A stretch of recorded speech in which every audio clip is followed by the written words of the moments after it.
पीठाधीश्वर जी महाराज की, संत भगवान की, श्रीमद् भागवत महापुराण की।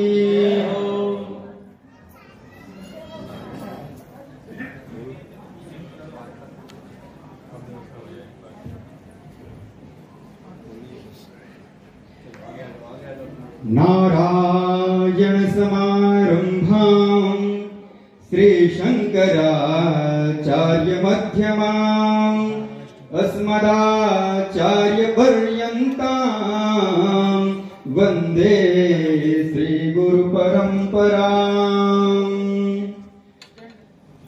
श्रीमत् परमहंस परिव्राजकाचार्य वर्याः पदवाक्य प्रमाण पारावार पारिणाः यम नियम आसन प्राणायाम प्रत्याहार धारणा ध्यान समाधिष्टांग योगानुष्ठानिष्ठाः तपश्चर्याचरण चक्रवर्तिनः अनादि गुरु परंपरा प्राप्त वैदिक धर्म प्रचारण परायणाः सकल दर्शन समन्वित वेद वेदांत सिद्धांत प्रतिपादकाचार्याः निगम आगम सार सहृदयाः सर्वतंत्र स्वतंत्रताः वर्णाश्रम सदाचार शिक्षकाः विश्व कल्याण मानसाः अखंड भूमंडलाचार्याः अनंत श्री विभूषित जगद्गुरु श्रीमदाद्य शंकराचार्य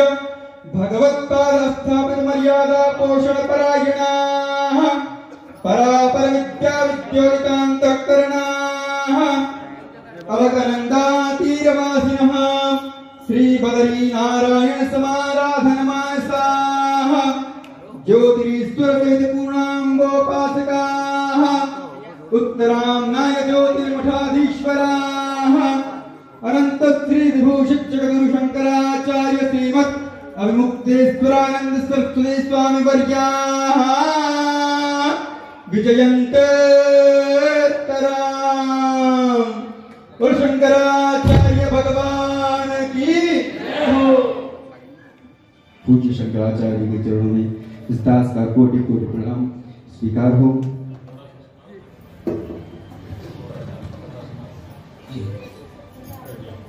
सभी लोग यथास्थान बैठ जाएंगे।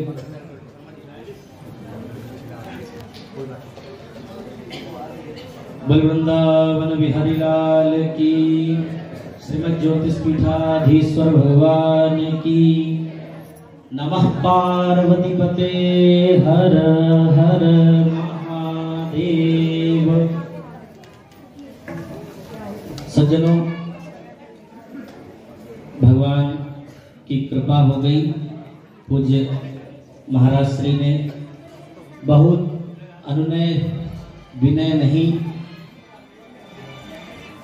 मात्र ऐसा कहें कि जैसे विदुरानी के यहाँ भगवान आए वैसे ही हम आपके यहाँ भी परमात्मा आए। तो हम सब अभी प्रहलाद चरित्र को श्रवण कर रहे थे। बात यह हुई कि भगवान यदि समदर्शी हैं तो हमेशा राक्षसों को ही क्यों मारते हैं और देवताओं को ही क्यों बचाते हैं। सुखदेव जी महाराज ने कहा कि देखो भाई, भगवान समदर्शी ही हैं, इसमें कोई भी अतिशयोक्ति नहीं। भगवान हिरण्यकशिपु का यदि उदर विदीर्ण कर रहे हैं तो दूसरी तरफ प्रहलाद जी को भी तो प्रेम कर रहे हैं। देखिए, परमात्मा के हाथों में जन्माद्यस्य यतोर्वयात् इतरतः, भगवान ही जन्म देने वाले हैं, भगवान ही पालन करने वाले हैं और भगवान ही अंत में अपने में मिला लेते हैं। तो भगवान ने कितना वरदान ब्रह्मा जी ने हिरण्यकशिपु को दे दिया। इतना वरदान पाकर के भी भगवान ने उन सब वरदानों को भी पूर्ण किया और हिरण्यकशिपु का भी उदर विदीर्ण किया और प्रहलाद जी पर कृपा की। भक्त की निष्ठा यदि परिपक्व हो तो भगवान खंबे में भी प्रकट हो जाते हैं। आदरणीय सनातन धर्म का मान और शान। शंकराचार्य महाराज जी आज समय हमें दर्शन देने के लिए मंदिर कमेटी की प्रार्थना पर आपके बीच है।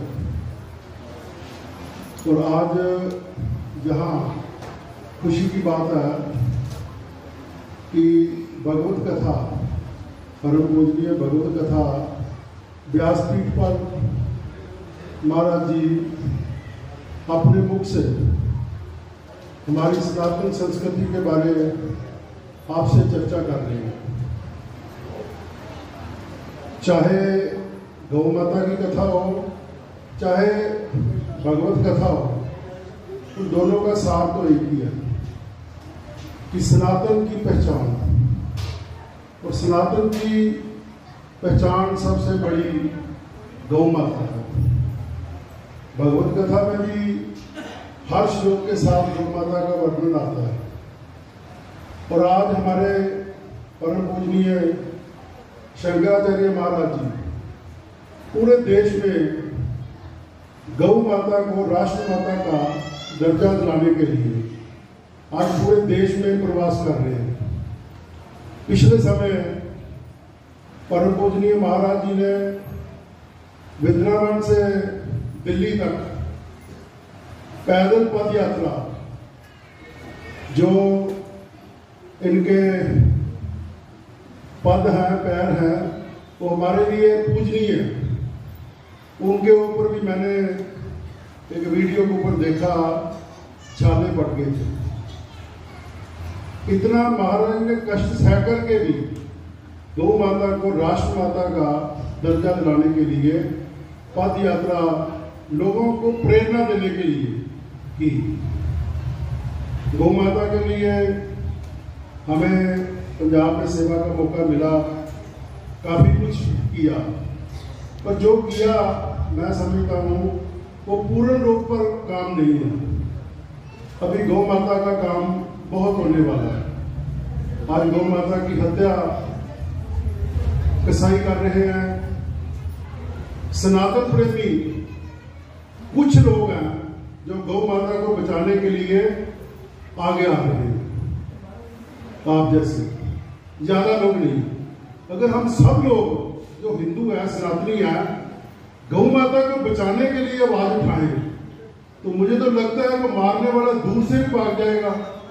हम आवाज नहीं उठाते, हम चलते नहीं हैं उस पथ पर।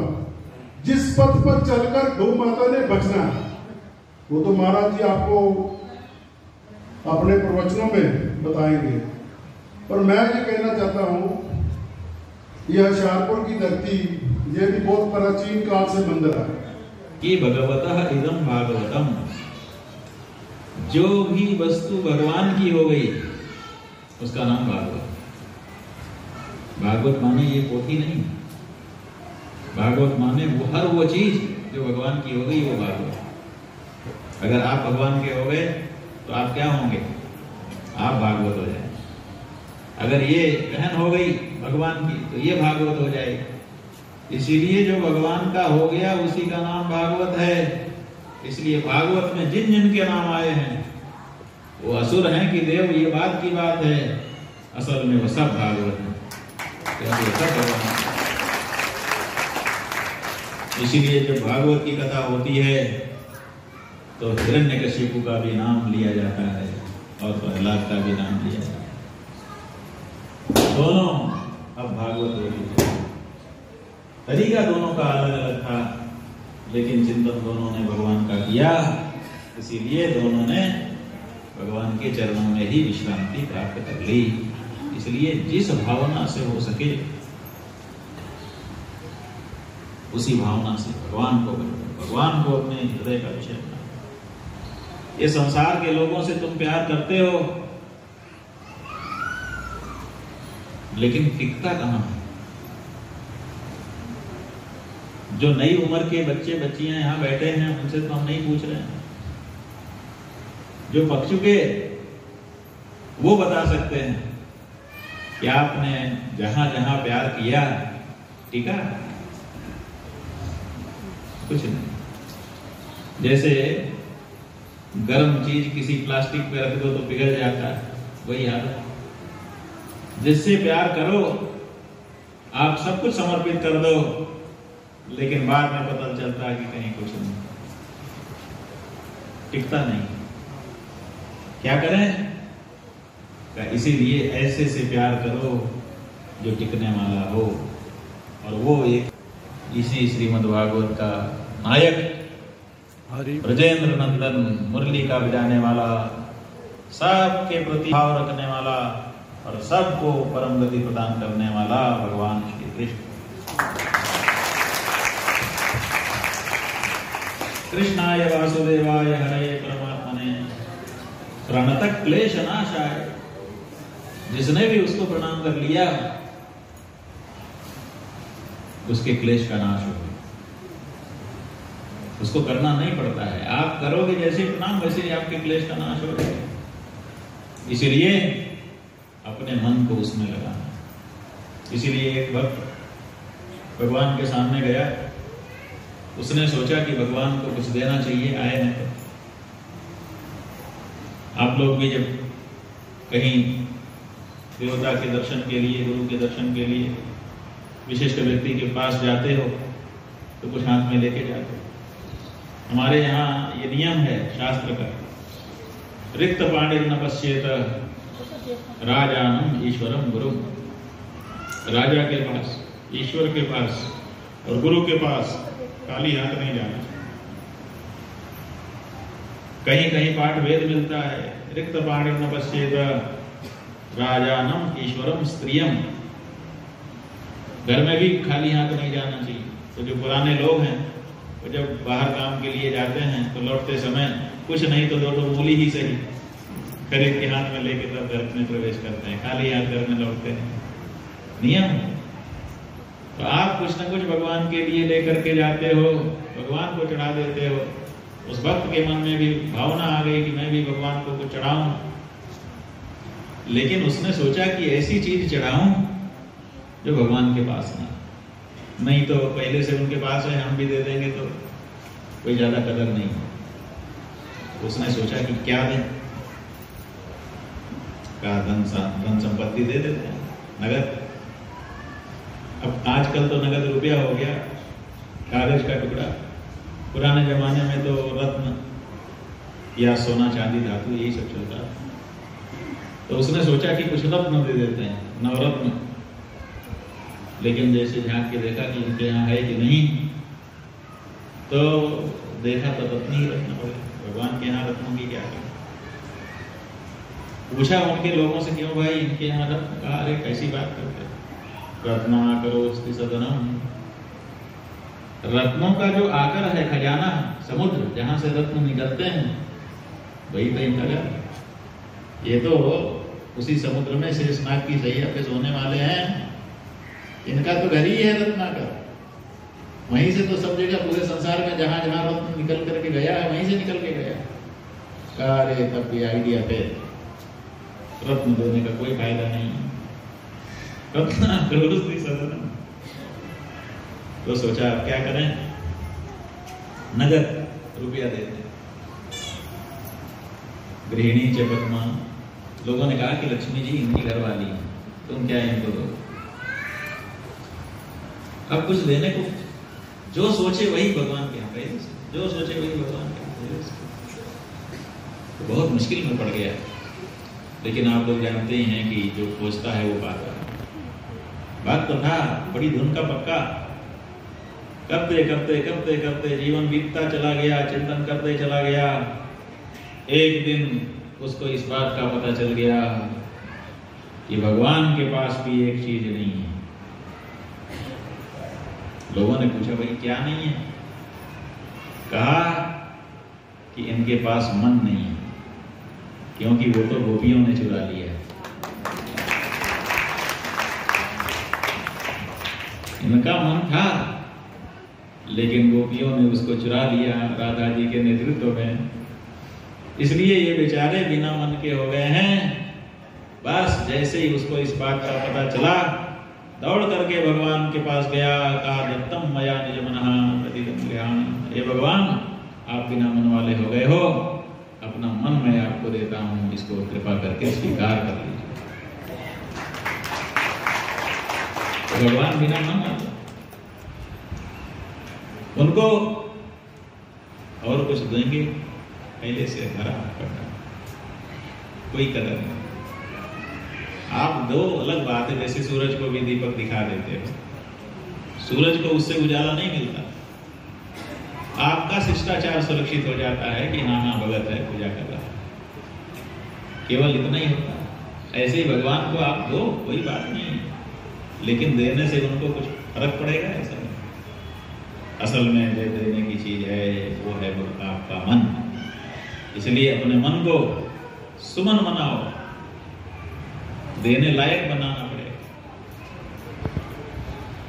अपने मन को सुमन बनाइए, और जब आपका मन सुमन बन जाए तो उसको वृंद से तोड़ करके भगवान के चरणों में चढ़ा दीजिए, आपकी पूजा हो जाए। इससे बड़ी कोई दूसरी पूजा नहीं। तो ये जो भगवान के प्रति अपने मन को ले जाने का मार्ग है, उसकी जो प्रेरणा है वो इसी पोथी से प्राप्त होती है। इसीलिए भगवान के प्रति अपने मन को ले जाने वाले जो लोग हैं, जिनके मन में ये भावना है कि मेरा मन भगवान के चरणों में लग जाए ताकि मेरा जीवन भी धन्य हो जाए, वो प्रेरणा प्राप्त करने के लिए इस तरह की कथा के आयोजनों में आकर के विराजमान होते हैं। और व्यास आश्रम से जो विद्वान विराजमान है वो भी प्रयत्न करता है कि धीरे धीरे आपका मन भगवत चरण की ओर अग्रसर हो। संसार में तो कुछ उपलब्धि होनी नहीं है, क्योंकि जादूगर का जो फल होता है वो देखने के लिए होता है, खाने के लिए नहीं। जादूगर आम भी निकाल देगा, इमली भी निकाल देगा, सेब और संतरा भी निकाल देगा, लेकिन वो सब दर्शक देख सकेंगे। कोई कहेगा लाओ हम खा के भूख मिटा लें, तो कहेगा ना ना इसके लिए नहीं है। ऐसे ही ये संसार जो है जादूगर का पेड़ा है, देखने के लिए है, खाने के लिए नहीं। इसको देखो, आनंदित रहो, लेकिन खाने का मौका आए तो वो तो केवल परमात्मा के चरण कमल हैं, उसी में हम सबको तृप्ति मिल सकती है। हमको पंजाब आना हुआ इसलिए, जैसा कि अभी कीमती भगत जी ने आपको बताया कि गौ माता की स्थिति बहुत खराब होती चली जा रही है। ये कौन सी गौ माता है? ये वही गौ माता है जिसके लिए गोलोक धाम छोड़ करके कृष्ण इस धरती पर आए। ये वही गौ माता है जिसको भगवान श्री कृष्ण ने अपने हृदय से गोलोक धाम में प्रकट किया, और प्रकट ही नहीं किया, प्रकट करके अपना पूरा लोक उसके चरणों में समर्पित कर दिया। इसीलिए कृष्ण भगवान का जो लोक है उसका नाम कृष्ण लोक नहीं है। ब्रह्मा जी के लोक का क्या नाम? ब्रह्मलोक। शिव जी के लोक का नाम, और कृष्ण भगवान के लोक का नाम? अरे कृष्ण लोक कहना चाहिए, आप लोग दो लोक क्यों कह रहे हैं? इसीलिए कह रहे हैं कि कृष्ण ने ही गौ माता को अपने हृदय से प्रकट करके अपना नाम मिटा करके अपने लोक का नाम गौ माता के नाम कर दिया, इसीलिए उनका लोक है। मृत्यु लोक में भी आए तो कैसे आए? अभी आप लोगों ने थोड़े दिन के पहले पूरे देश में बार बार बजाया गया एक गाना सुना था, हमारे लड़कों ने हमको भी सुनाया था। वो गाना था, जो राम को लाए हैं हम उनको लाएंगे। सुना था ना? आप लोगों ने भी सुना होगा। तो हमने जब सुना तो हम सोचने लगे, क्योंकि उसमें बताया नहीं गया था कि अमुक लाए, यही कहा गया था कि जो राम को लाए। तो हमने सोचा भैया कौन राम को लाए? तो हमने रामायण निकाली, रामायण पढ़ना शुरू किया तो उसमें क्या निकला? उसमें निकला कि जब धरती पे भार बढ़ने लगा, अत्याचारी राजा अत्याचार करने लगे, तो धरती भाराक्रांत हो गई। धरती पे जो अत्याचारी हैं वो भार है, जो सदाचारी है वो भार नहीं। जैसे आप माता पिता हो, आपका जो आज्ञा पालक बेटा है वो आपको भार नहीं है, लेकिन जो मनमाना करने वाला बेटा है वो आपके लिए भार। जो मनमाना करने वाली बहू है वो आपके लिए भार, जो आज्ञाकारिणी है वो कहाँ भार। ऐसे ही जो शास्त्र के अनुसार जीवन बिताने वाला, प्रजा का एक पिता के रूप में परिपालन करने वाला राजा है, प्रजा के सुख दुख में सुखी दुखी होता है, वो धरती पे भार नहीं है। धरती पे भार वो है जो प्रजा के प्रति अन्याय करने वाला। तो जब राजा अत्याचारी हो गए तो धरती को भार लगने लगा। धरती ने गाय का रूप धारण किया और रामचरितमानस में लिखा हुआ है, सुर मुनि गंधर्वा मिलिकर सर्वा गए विरंची के लोका संग भूमि विचारी गोतन उधारी। सुर मुनि गंधर्व सब मिलकर के गए, प्रसाद में भूमि गाय का रूप धारण करके उनके साथ साथ गई। तो ब्रह्मा जी के सामने जाके दुखड़ा रोया। ब्रह्मा जी ने कहा शिव जी से, शिव जी ने कहा भगवान नारायण का ध्यान करो, और अंत में आकाशवाणी हुई, धरणी धरो मन दी, हे धरणी पृथ्वी धैर्य धारण करो, अंशम सदित मनुज अवतारा ले कर वंश अंशों को सहित सूर्य वंश में हम अवतरित होंगे और हम तुम्हारे भार का अवतार करेंगे, उतारने के लिए। तो कौन लेके आया? भूमि। भूमि भी कौन से रूप में लेके आई? गौ के रूप में, तो गाय के रूप में। और इधर श्रीमद् भागवत में क्या लिखा? आपने कथा सुन ली? अभी नहीं, अभी होने वाला। भगवान का अवतार हो गया, अब होना है। तो आप सुनेंगे, यहां पर भी लिखा हुआ है, गौर भूत्वा श्रुमुख खिन्ना क्रंदंती करुणम विभो।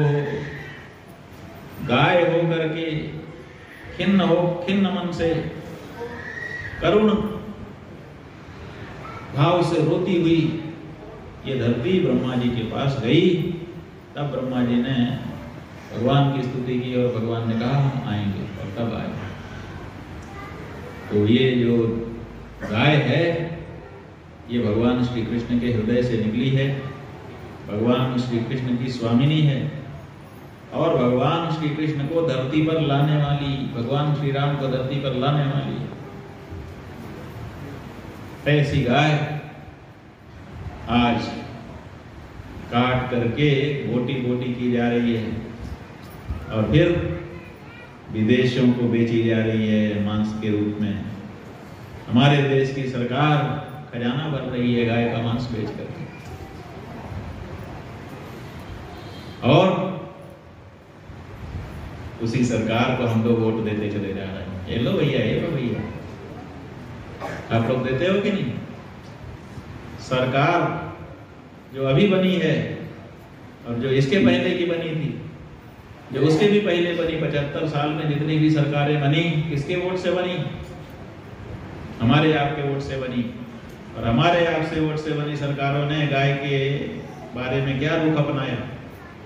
किसी सरकार ने 75 साल में एक दिन भी, देखो बंधुओं, चाहे कोई काम आप करो, हर काम में छुट्टी होती है।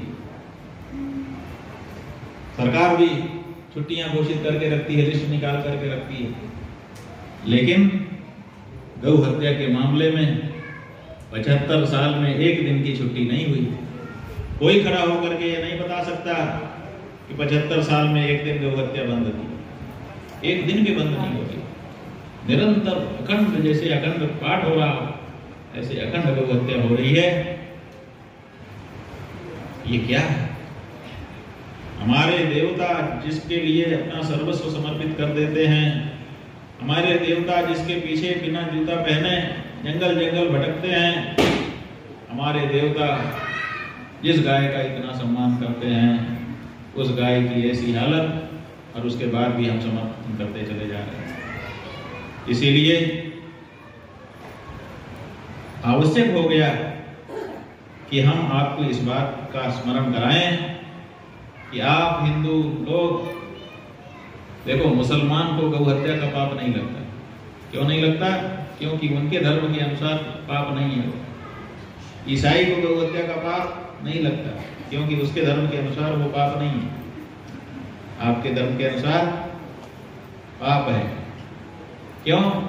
क्योंकि आपके धर्मशास्त्र कहते हैं कि गौ हत्या से बढ़ के दूसरा कोई पाप नहीं, महापाप। तो और महापाप किसका है? पुराण में लिखा है, धर्मशास्त्र में लिखा है कि जो गाय को काटता है उसको गौ हत्या का पाप लगता है। जो काटने के बाद उस मांस को खरीदता है उसको गौ हत्या का पाप लगता है।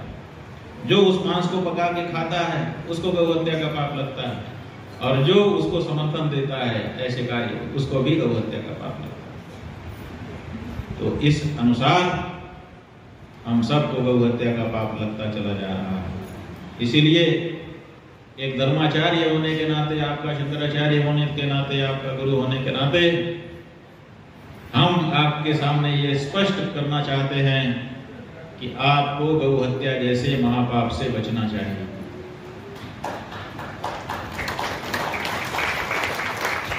कैसे बचेंगे? आप कहेंगे हम क्या करें महाराज, वोट देना बंद कर दें? नहीं, वोट देना बंद नहीं करना, बल्कि वोट तो जरूर देना। अच्छा, तो कोई पार्टी होगी जिसका प्रचार आप करते हो, जो आपका अनुसार का हो, उसका नाम बता दीजिए। अब हम उसी को वोट देने लगेंगे। हमारी कोई पार्टी नहीं, कोई पार्टी हमको पसंद नहीं है, क्योंकि हर पार्टी गौ हत्यारी है। हम कैसे पसंद कर सकते हैं? तब क्या करें? किसको वोट दें? कोई नई पार्टी खड़ी होगी महाराज जी, अगर ऐसा आप पूछेंगे तो हम आपको बता देंगे कि वो भी हम नहीं करेंगे, क्योंकि जो नई पार्टी बनाएंगे वो भी पार्टी हो जाएगी, उसके अंदर भी वही सब बातें आ जाएंगी जो पहले से बनी पार्टियों में हैं। क्या फायदा होगा? तो क्या रास्ता है?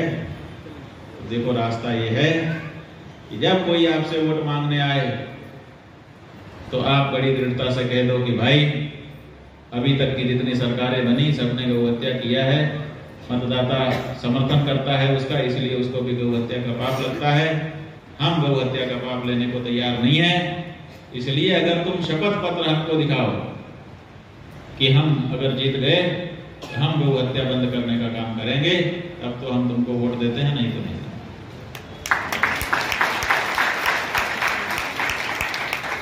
चाहे जो पार्टी हो, जो आपको पसंद हो पार्टी, आप उसको वोट दे सकते हो। लेकिन इतना कराने के बाद अगर उसने शपथ पत्र पे हस्ताक्षर करके आपको दे दिया, तब उसने आपने उसको वोट दिया। कुछ लोग पूछ रहे हैं कि अगर वो राजनीतिक है, लिख करके दे देगा, बाद में पलट जाएगा तो हमारा ये कहना है कि अगर उसने आपके सामने शपथ पूर्वक कुछ कह दिया, वचन दे दिया, और अगर वो पलट जाता है, गौ हत्या का समर्थन ही करता है, तो कम से कम आप पाप से बच जाओगे। फिर पाप पूरा उसको लगेगा, अभी आप दोनों को लग रहा है। तो सबसे पहला काम है अपने आप को गौ हत्या के पाप से बचाना। इसलिए इस भागवत जी के आयोजन में आप लोग इस बात को ठीक से समझिए, और अगर बात समझ में आ जाए तो इतनी दृढ़ता जरूर कर लीजिए। हम तो कोई पार्टी नहीं बता रहे हैं, हम तो कोई प्रत्याशी नहीं बता रहे हैं, लेकिन ये जरूर बता रहे हैं कि जिसको भी वोट देना हो, जब तक वो शपथ पत्र पूर्वक घोषणा न कर दे, अगर कोई बड़ी पार्टी है तो उसका अध्यक्ष कर दे तो उस सब में माना जाएगा, उसके प्रत्याशी को माना जाएगा। अभी हमने 5 महीना पहले देश की हर पार्टी को कहा था कि आप लोग चुनाव के पहले इस तरह का शपथ पत्र घोषित कर दीजिए, लेकिन किसी भी बड़ी पार्टी ने ये वो घोषणा नहीं की। दूसरी छोटी छोटी पार्टियों ने, 76 पार्टियों ने हमको शपथ पत्र दिया है, लेकिन वो 76 पार्टियां छोटी पार्टियां, उनकी सत्ता में कभी उनके लोग नहीं आए हैं। जो सत्ता में कभी कभी आए हैं, जिनकी संभावना भी है, उनमें से किसी ने नहीं दिया। इसका मतलब है कि ये लोग अभी भी ये चाहते हैं कि हम तो जो कर रहे हैं करते रहेंगे, जैसे 75 साल की है वैसे भी करते रहेंगे, वोट तो हमको मिलेगा। तो अब आपको इस बारे में एकदम फर्म हो जाना है कि भाई पहले शपथ पत्र पूर्वक घोषणा करो ताकि हम पाप से बचें, उसके बाद तुम जाना तुम्हारा काम है। और अगर वो घर घर में जाएगा और घर घर में उसको शपथ दिलाई जाएगी तो उसको भी तो प्रभाव पड़ेगा कि भाई मैंने जगह जगह शपथ खाई है, इसलिए अब मैं संसद में जा करके कुछ करूंगा, तो वो भी करेगा। और करेगा तो उसका भी पुण्य होगा, हमको भी पुण्य मिलेगा और गौ हत्या बंद हो जाएगी। बहुत बड़ा काम हो जाएगा, कलम नहीं से। भगवान श्री कृष्ण के चरणों में समर्पित करने के लिए इससे बड़ा दूसरा कोई पूजा का आयोजन नहीं हो सकता। भगवान श्री कृष्ण का मन गाय में है, अगर उस गाय की रक्षा हम करते हैं तो भगवान श्री कृष्ण हमारे ऊपर प्रसन्न होंगे। भगवान श्री कृष्ण आपके ऊपर प्रसन्न हो, आप दृढ़ता पूर्वक इस संकल्प को गौ मतदाता के रूप में संकल्प लें और उसको सफल बनाएं। यही कामना करते हुए हम यहीं पर अपनी वाणी को विराम दे रहे हैं। अभी आपकी कथा भी शेष है।